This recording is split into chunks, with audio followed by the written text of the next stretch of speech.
This is the Milo Beasley Show. This is the Milo Beasley Show. There's only one thing you need to know.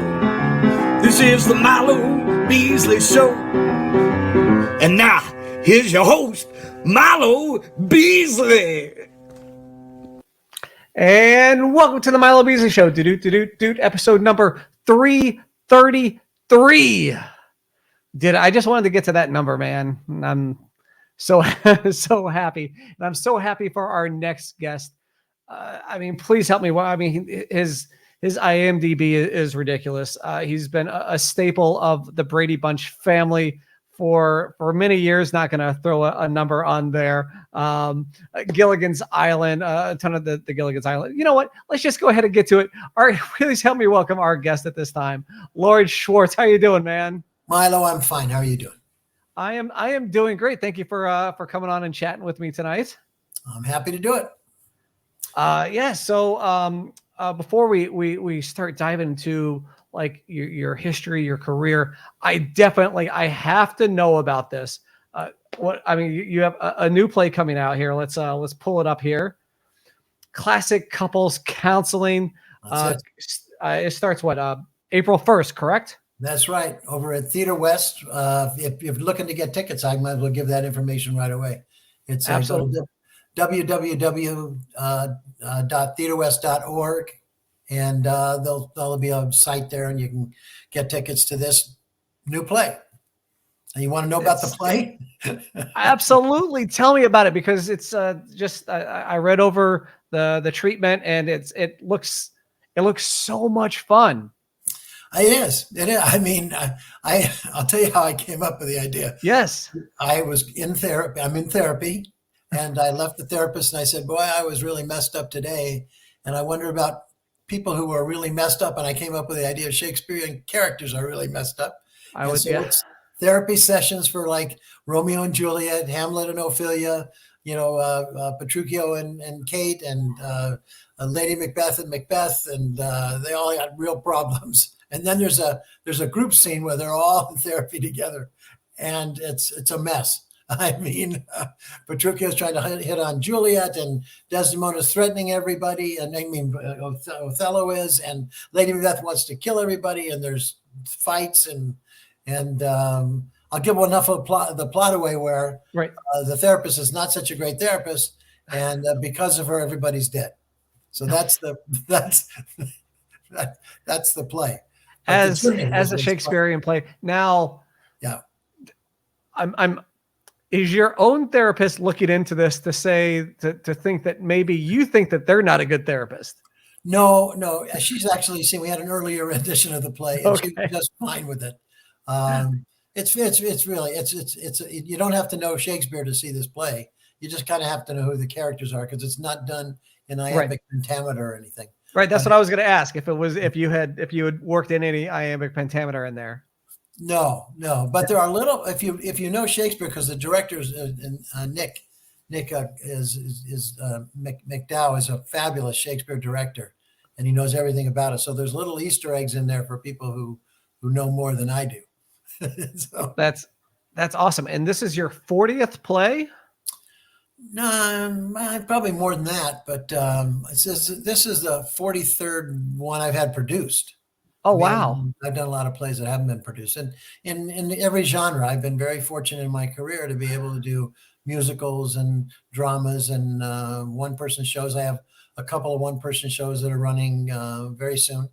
One is on An Evening with John Wilkes Booth. And then I have a one-person show about Dr. Mary Walker, who is the only woman to win the Congressional Medal of Honor. Right. And so I wrote and directed these, and Very Brady musical is supposed to start a national tour coming up, and I have my children's theater runs all the time in Los Angeles, and it's funny because I don't consider myself a theater person. I consider myself TV and movies, but I've been doing a lot of theater. What can I tell you?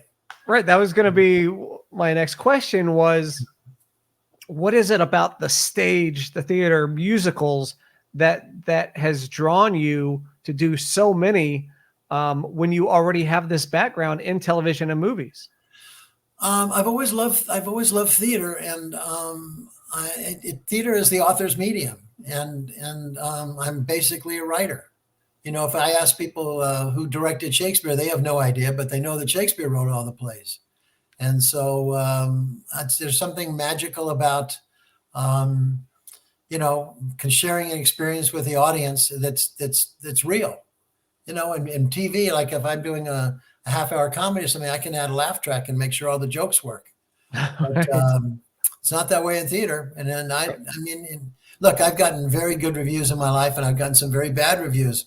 But all the time, I know that the audience is seeing really what I want them to see. So that's true. How old were you when you wrote your first play? I think, let me see, it was 1975. And so I'm 47, about 30 years old or something. Yeah. Okay. Yeah. And that was the first play ever written for dinner theater. I had been doing Brady Bunch with Ann B. Davis, and we were very close. And she was doing this dinner theater thing. And so my wife at that time, my fiance, we went to see this in Shreveport, Louisiana. And it wasn't a very good play, but the audience loved her. And so I said, why are you doing this terrible play? And so she said, nobody's written a play for dinner theater. And I said, well, I'll do that.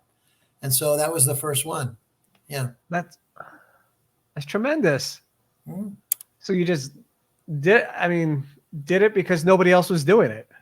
Well, yeah. It's funny because I had certain theories about what a dinner theater play should be, which is, right, a certain kind of comedy and 3 acts because they were selling drinks between things, and one set and a romance in it, and a communication with like Ann B in this particular play.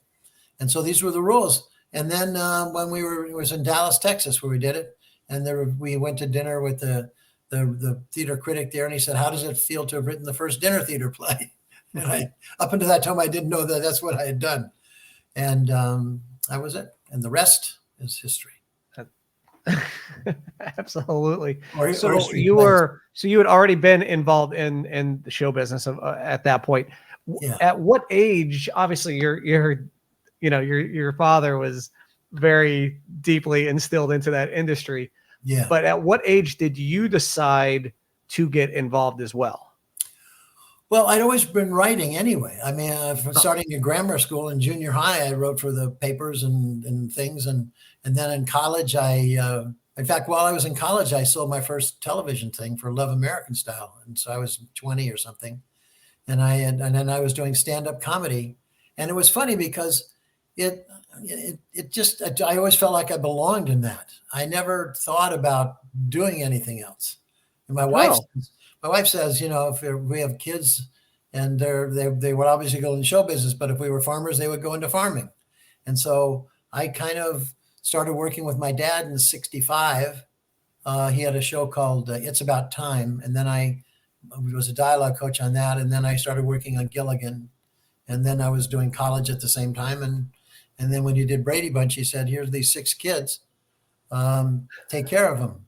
And so I said, okay. And that was Brady Bunch. And Brady Bunch has been going on since then in different ways, all kinds of different ways. And I've always run all those shows, basically. That's fantastic. So you were working on Gilligan when you were in college? Yeah, briefly in college, yeah, in summers. Yeah. And then when we did the reunion movies, I produced those. By that time, I had already been producing television shows. And so Rescue from Gilligan's Island and those kind of things. Yeah. Were your friends like, why are you going to school? You're already working. Why are you going to school? I'll tell you, that was funny because I got a degree in television writing, and I knew a lot more than the teachers did. I mean, but I had one class, the history of television. I was sitting next to Rob Reiner. And so the teacher was trying to teach us about television, and Rob's dad and my dad, Carl Reiner and Sherwood Schwartz, yeah, they kind of created television. And so we said, yeah, she's right on that. She's not right on that. And that's, yeah. That's fantastic. So you feel like it was in your blood. You weren't like pressured, be like, hey, come do this or anything like that, right? Well, it's funny when Dad did Brady Bunch. By that time, I was doing stand-up comedy and I was writing on my own. and he created this show, Brady Bunch. And he said, would you come to work on it? And I said, no, you're only giving me that job because I'm your son. And he said, well, who would do this dialogue coach? I said, well, you need somebody young. And Dad said, well, you're young. And he said, and I said, you need somebody who has got, been written for television. He said, well, you've written for television. And he said, you need somebody who's worked with kids. And he said, well, you ran a summer camp. I said, well, yeah. And I finally, it was a subtle way of convincing me to do this. And then I did that. And then that lasted for a year or so. And then I didn't want to be a dialogue coach for children because now apparently I was good enough so that the studio, Paramount, was sending me out to be dialogue coach for children on other shows and movies and things. And I said, I don't want to do this anymore. He said, what can you do? And I said, well, I can be associate producer.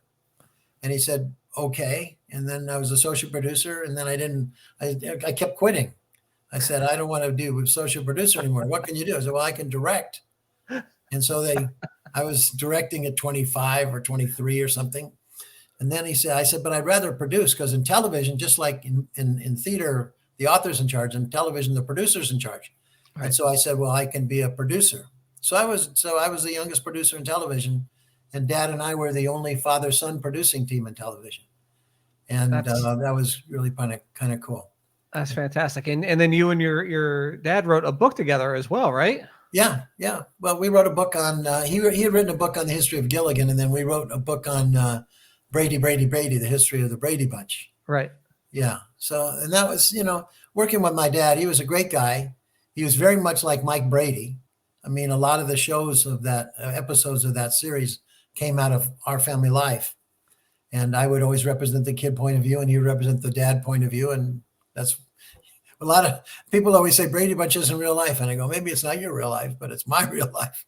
That's great. So so those stories, the morals at the end of the thing, those were things that you actually experienced. It's exactly right. Yeah. Dad was very much like Mike Brady, and he would talk like that and give those kind of lectures, and which was really funny because when we did the satirical movies, Very Brady Movie, we made fun of those. And so it was a way for me to make a little fun of my father. So, all right. So whose nose did you break with a football then? If we're talking about real stories. No, but I'm the one who did throw the ball that hit Maureen in the nose with that. Oh yeah? Yeah. That we had elderly prop men at the time, and they kept missing her. And I said, well, give me that. Maureen, stand over there. Got her. And I'm a little afraid that that's what's going to end up on my tombstone, but oh well. Well, I mean, if you're going to be remembered for something, one of the most remembered all time, scenes in television history. It's funny. There was a book called The 50 Greatest Moments in Television, and of those 13 were entertainment, and one of those was this moment. And so I was interviewed for that, and on the same panel there was like Neil Armstrong, who also did something famous, Well, yeah, just a little bit. Now, with your kids, you say, did your kids go into the entertainment industry as well? Yeah, I have two sons, and they're both involved in it. One son does more reality kind of programming. He just was recently working for Vice Entertainment, and the other son, I love Vice. Yeah, he did some really good stuff in there. And then my older son does more like what I do, and so he's created his own show on the Disney Channel. He had a thing called Mighty Med, and he was on staff of Scrubs for 4 years. And we just recently started working together on some things, some Brady stuff that I'm hoping happens. Ooh, some more. So there's still more future Brady projects then. Brady Bunch is a lot of things, but Over isn't one of them. I mean, we've been on the air in the 60s, the 70s, the 80s, the 90s, the 10s, the 15s, the 20, whatever. We're in the 20s now. There's going to be a national tour of Very Brady musical coming up, which is really kind of cool. We just. So why, with, the way that, things change on a day-to-day, year-to-year, decade-to-decade, what is it about the Brady Bunch that you think resonates with so many people that they still demand it in the year 2022? Well, I talked to Dad about that because it seemed to be addictive. And so I finally asked him whether he put anything chemical in the film that made people watch it. But you know what? It's one of the first family shows that really talked about color, one in color, because some of the older ones are black and white, really Right. talked about life from the kid's point of view. And Dad always said that the family, the kids could never get involved in the parents' problems really, but the parents would always get involved in the kids' problems. And I think it's very pure that way. And he also made it so it was not particularly, time sensitive. And so all the problems that kids had then, they still have, about honesty and the kind of things like that. So I think that's why it does. And also the ages of the kids, everybody would be able to locate a kid that would fit them at that particular time in their life. Right. So, and the song was so catchy. The song is very catchy. In fact, I'll take credit for one thing. After the first year, the song was sung. In the first year, the song was sung by a group called the Peppermint Trolley Company, and then we realized how the kids really, motivated all the stories. And so I said, why don't we have the kids sing the theme song? And so from then on, the kids would sing the theme song, and we just changed the lyrics to "That's the way we became the Brady Bunch." Yeah, so. It was funny because we went over to record the kids singing, and the head of the music at Paramount said, "Well, who's the musical director for this?" And I go, "Well, I am." And he said, "Have you ever musical directed anything?" I said, "Not a thing." And he said, "Well, what about the harmonies?" I said, "There are not going to be any harmonies. These are just kids singing this." And so that's what happened. They sang it. That's fantastic. Did you ever, while producing or writing, directing, did you ever see yourself on the other side of the camera?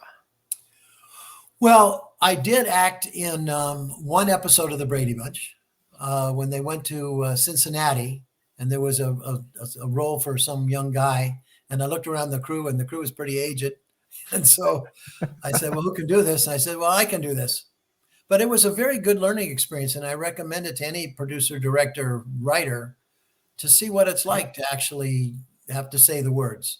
And I know when I did it in one take, and then I came back, and I think I was associate producer at the time. And then I had to work on the editing, and I looked and I realized I did everything right, but I was missing like the whole thing, which was the acting part of it. I mean, I said the lines right. I waited till the guy talked, and then I talked, and like that.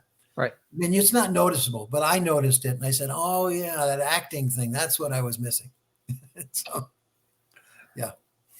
And then, so from there, you went on to work for a bunch of other television shows. Alice, which was, again, the spinoff, the Love Boat, A-Team. But one, I want to talk about a project that you worked on, Big John, Little John. Yeah. What was it like working with Herb Edelman, who folks out there who may know as Stan Spornak from the Brady Bunch? Right. What was it like working with Herb? Because he just seems like an amazing talent. You know something? I'm glad you brought him up, because he was really one of the best actors I've ever worked with. And we had a very nice relationship on that show in terms of talking about his procedure and how he worked. And it was fascinating. And I was really pleased that he did that show. And it had a short life. We did a year. It was a Saturday morning show for NBC, and right then they made the transition to all cartoon.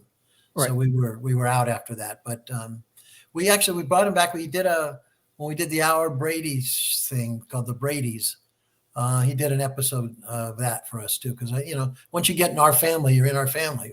Right. Exactly. I've noticed when I was going through the IMDb and everything, you got to work with a young Art LaFleur as well. Art LaFleur? Yeah. Oh, yeah. Yeah, that was very interesting, because he and Jonathan Banks, who you probably know, Jonathan and Art were in an acting class with my wife. And so I was an executive at ABC at the time, and I brought them over there so I can introduce them to the real filming world rather than the theater world. And then when we did Rescue from Gilligan's Island, Art and John were both in that, and that's what got him his acting card, his SAG card. And fantastic. Yeah, we were very close friends, and in fact, he married my secretary. Yeah. So, Right. Yeah. So like I mean, you literally, like you said, when you get into the family, you're literally in the family. That's it. It's just like anything. You begin to collect people around you who you're comfortable with. I mean, you take a look at, Aldrich or somebody, and like Altman rather. I mean, he always puts the same people in, and same with Seth Rogen and his group. Right. So I don't have the cachet that they have, but if I find somebody that I'm really in front of the camera, behind the camera, anywhere, if I find somebody I really like, I want to keep them with me. I don't blame you. That seems like a recipe for success. Adam Sandler does the same thing. Sure. But yeah, going back to Herb, like just this definitely somebody who I would have loved to have been able to meet, to work with, to chat with. He just seemed like he just knew how to command. He was really a good guy, and I'm glad you brought him up, because one thing we talked about, I asked him about how he does acting and gets into these other kind of roles, and he just said this was his process. He finds the smallest part of the truth of that character in his personality, and he lets that grow into the character. Everybody works differently, but that's how he works. Right. Is there? I mean, again, the list of accolades goes on, but is there a television show during that time, the 70s, 80s, even the 90s, that you didn't get a chance to work on that you would have loved to work on? Whoa. Let's see. I probably would have wanted to work on something like MASH, where they really said a lot more than this traditional situation comedy. Right. Yeah. I think that, right. Maybe, actually the early the 70s part of the Saturday Night Live would have been fun to work on.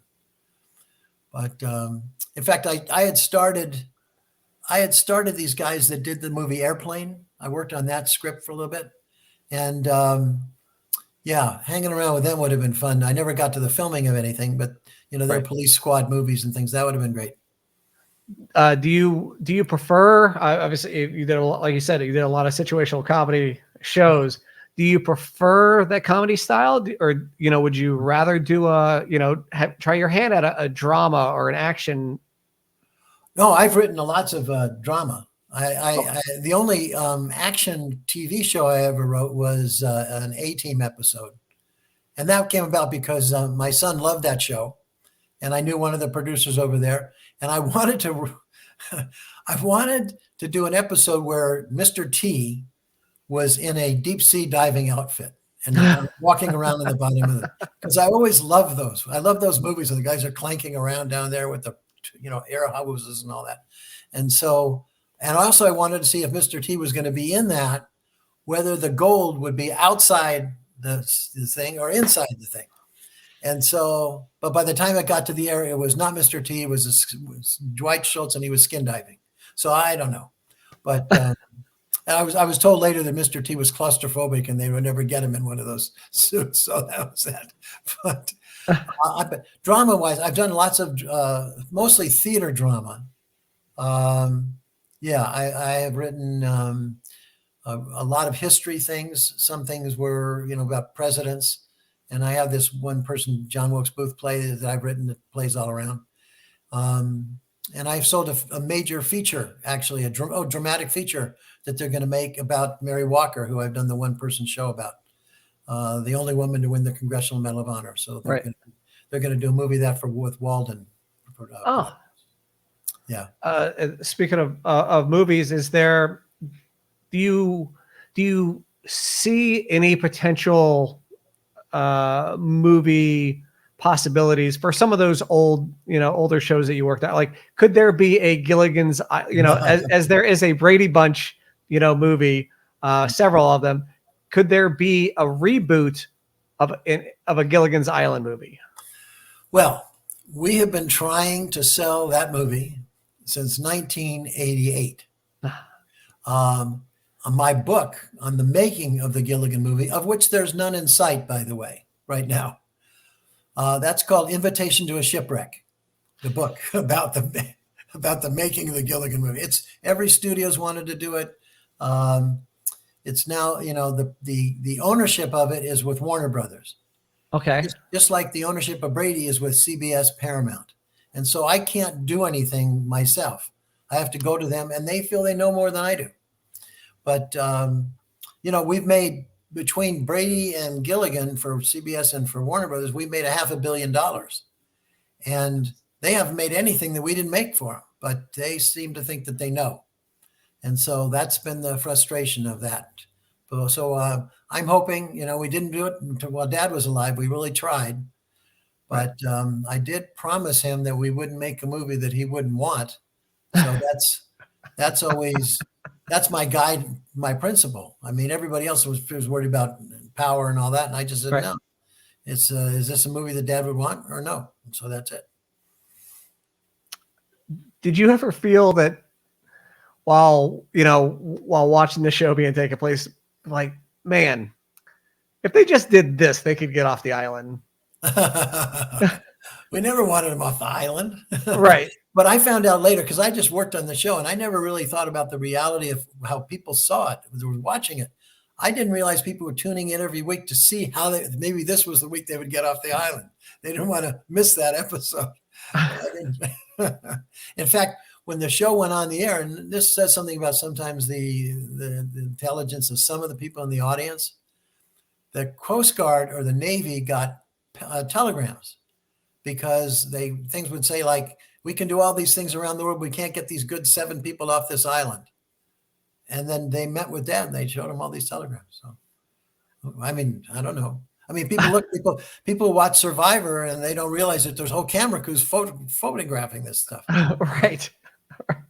All right. So I have to ask. Okay. I have to ask. I'm sure you've been asked many times over the years, but Ginger Grant or Marianne? My answer to that is a lot easier than most people, because in the rescue from Gilligan's Island, while she was on the island, her boyfriend, Herbert Rucker, was back here pining away for her, not knowing what had happened to her. That was played by me.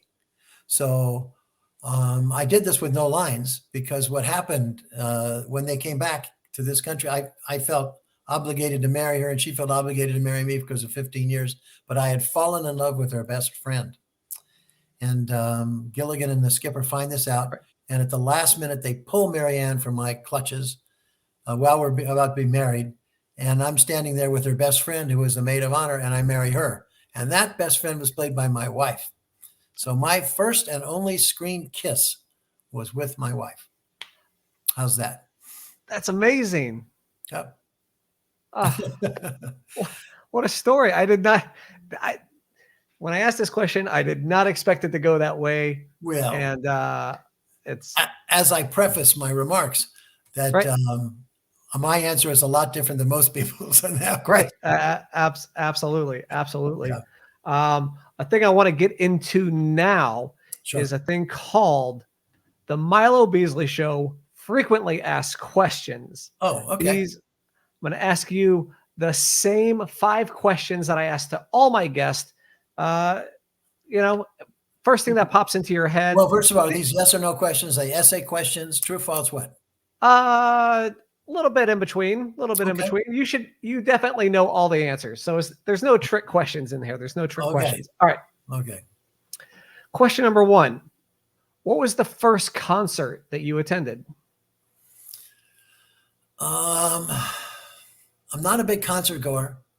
I went to see the Mamas and the Papas, and the opening act was a guy came out, played the guitar, really should not have been on that bill. And in fact, he played 2 or 3 songs and got no applause from this audience. And so then he stormed off the stage, and they went to intermission, which they weren't going to go to right then. And then the people came out, Mamas and Papas came out and said, unless you applaud for us, we're going to bring that guy back. And that guy was Jimi Hendrix. The wrong opening act for the Mamas and the Papas. Most certainly.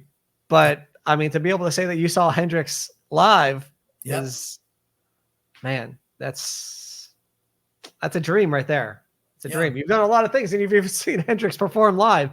Granted, it was only 3 songs, but yeah. My brother-in-law is a very good guitarist, and he played with Wings, Paul McCartney's group, and he's an expert on Jimi Hendrix, written books on him and things. Yeah. Oh, that's awesome. Yeah. I mean, Hendrix and McCartney were close. Hendrix and the Beatles were close. So that's great. Question number 2. Do you believe in ghosts? I'm agnostic about God and about ghosts because there's so many things that I don't understand. And a friend of mine lived in a house where there was a murder involved, and apparently there was a ghost in it. He didn't believe in ghosts, but then they had a thing where we got people from UCLA, paranormal people, and they came and they told him what to do, which was to scream, "Get out of here! You don't belong," something like that. Right. And then there were no ghosts because that room was always colder and everything. I wanted to do Brady Bunch in Amityville. I want to do that. Yeah. I just pictured. Oh my gosh. Yes. A scary Brady movie. Yeah. A very scary Brady movie. There you go. Very scary. Yeah. That's very, very scary. Brady. Good. Now this is again, these are questions that I ask all my guests. So it's kind of ironic that I'm asking you here, but in a movie about your life, who would play your parents? My parents. Yes. Throw a little curveball. What age? I mean, a normal age. I mean, not as they were at the end of their life, but Maggie Gyllenhaal was very much like my mom. Okay. Yeah. And my dad, that guy, what's his name? The PG, what's his name? Who does all the farmers insurance commercials who's just in with the Ricardos.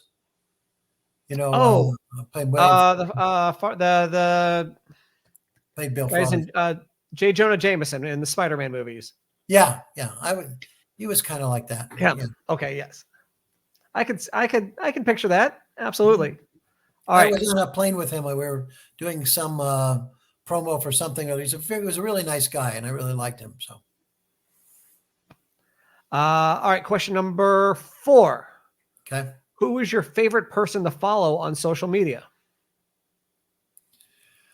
Right now, there's a friend of mine who has a very good blog called Hollywood and Levine, and he's a very Ken Levine. I'm having lunch with him on Friday, so he's about the only guy I do follow because he's really bright and has good insight into things. So fantastic. What was that called? Hollywood and Levine? Yes. Fantastic little plug out there. Make sure you follow that as well. And then I don't know if this really applies to you because again, you've had your career, you've met so many people, but has there ever been a moment that you fanboyed out and you wanted to meet somebody, wanted to speak to somebody, and maybe you got a little verklempt, you couldn't speak, you got tongue-tied, weak in the knees, and you just, couldn't do it? No. There was one, this is not that at all because I never had that problem. I've been able to, I like show Henry Kissinger around the Brady Center, met with Reagan or something, and talked to Bobby Kennedy and Martin Luther King. I met a lot of people and I've never been tongue-tied about it. But the one thing, we were flying from London into Israel on our honeymoon, my wife and I. And I'm sitting next to a guy and he says, "Can I change my shirt?" And I said, "Yeah, I don't know. It's fine." So he changed his shirt and we got off the plane and the plane broke into applause, all the people around the plane. And it was Yitzhak Rabin, who was, a very important guy in Israel. And I didn't recognize him. And I thought that was, it was kind of interesting. All right. Yeah. And then when we got off the plane, a little woman was pushing her luggage in a shopping cart, and it was gold to my ear because all of these people were coming back to Israel because that would happen to be the day Sadat was coming from Egypt. Huh. So, yeah, I didn't realize that he was that famous, but yeah, you never know who you're with, right? That's the old saying. No. So I don't know if I don't think I did well in your 5 questions. I think 3 out of 5 was probably. Oh no, I think you did well. Which we have a second one here. Let's see if I can pull it up. It's called the Milo Beasley Show Top 5 where I ask a random question and you give me your top 5. Now these are always different, but Okay. You you mentioned, the transition from television to Saturday morning cartoons. Yeah. So we're gonna go with top 5 cartoon characters, no particular order. Okay. Number 1, far and away, is Smee, the assistant to Captain Hook. To Captain Hook, yes. Yes. I loved him. I think I liked the dad in the 101 Dalmatians. That Okay. guy. I Right. liked him. Let me see. I don't like when cars have faces and talk. I think animals, Okay. like animals have faces and things. I think Donald Duck is way up there. Yeah. Let me see. I don't know. I think I don't watch a lot of cartoons. No. Oh, maybe into Hanna-Barbera land. I do like Barney Rubble. I think I always like the second guy, You always okay. Not like Fred Flintstone. I like the other guy. That's I like it. Yeah.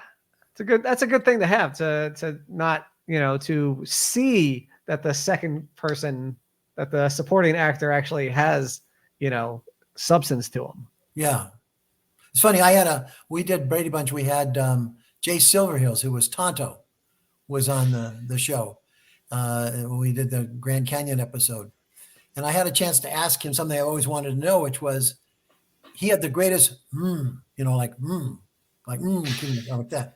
I said, when the script, was that MMM or HMMM? What would that look like in the script? And he said, it was never in the script. They gave me something stupid to say, and I just replaced it with, That was it. Oh. Okay. That works. That works. Yeah. Again, so let's before we wrap up, let's chat again about this classic couples counseling coming to Theater West to Studio City, April 1st through May 8th, I believe. Correct? That's it. Yeah. Yeah. I'm hoping. Listen. So make sure you check it out. I hope that it makes its way across the country. Over here in Florida, I'm over in Florida, so maybe we can get this on a national stage. Thank you. I think this one really should be there. I would love a lot of people to see this play. I think it has great potential that way. Absolutely. Just the thought about it, again, when I was reading the synopsis, the treatment and everything, I was like, this looks fantastic. And I'm not just saying that because I have you here, because when I read, I was like, I definitely have to have Lloyd on here to chat with me about this project. It looks so much fun, and I hope it's a super success for you. Thank you very much. Thank you. So we're in 2022. Mm-hmm. What would your advice be to somebody who is trying to get into the business in 2022 as opposed to 1975? Well, you're not talking about because of the pandemic. You're just talking general. I'm just talking about, the way things have changed since, obviously, the advice that you may have given for somebody breaking in a couple of years ago, as opposed to breaking in today with the advancements, the schooling, the types of things that you can get into, whether it is theater, whether it is college, what would your advice be? My advice, first of all, is to do stuff. Just don't sit around going, hey, I wish I could. I mean, do stuff. Even cell phone cameras can you can make a movie out of them. So I would do stuff. And then because of the internet, we didn't have the internet then. I mean, the internet and YouTube and things, people are going to see this stuff. So you have an opportunity to do that. And if you're interested in getting into theater, put on your own play. I mean, I've done all those kind of things. Renting a theater is not very expensive. You can't make a Star Wars movie, if you have a limited budget, but you don't have to do it for theater. And these plays, this one I have coming up is a bigger budget, but like for the one-person shows, I've just done them. I can do them on lawns, And so the big thing is to just not think, don't be one of those guys who at the end of their lives saying, I should have tried that. Just do it. And because we have access now through the computers and through YouTube and all that, get it out there and just try. And then somebody's going to see that. They will. I couldn't agree more. Just go out there and do it. Again, thank you so much for hanging out with me this evening, chatting about your career, talking about classic couples counseling. Again, if you're out there in the LA area, please go check it out, because the more of you that do go check it out over there, the better chance that I have to check it out over here. But come out here, sneak out for a weekend or something. You know what? I just might. That's a little bit tough time. But I might be able. Might be able to do that. Any last words before we wrap up? No, I just enjoy it, and I like what you're doing, and you keep doing this too. Thank you so much. And thank you all out there who are watching. If you haven't already, please hit that subscribe button. But most importantly, tell your friends. And we will see you next week. Good.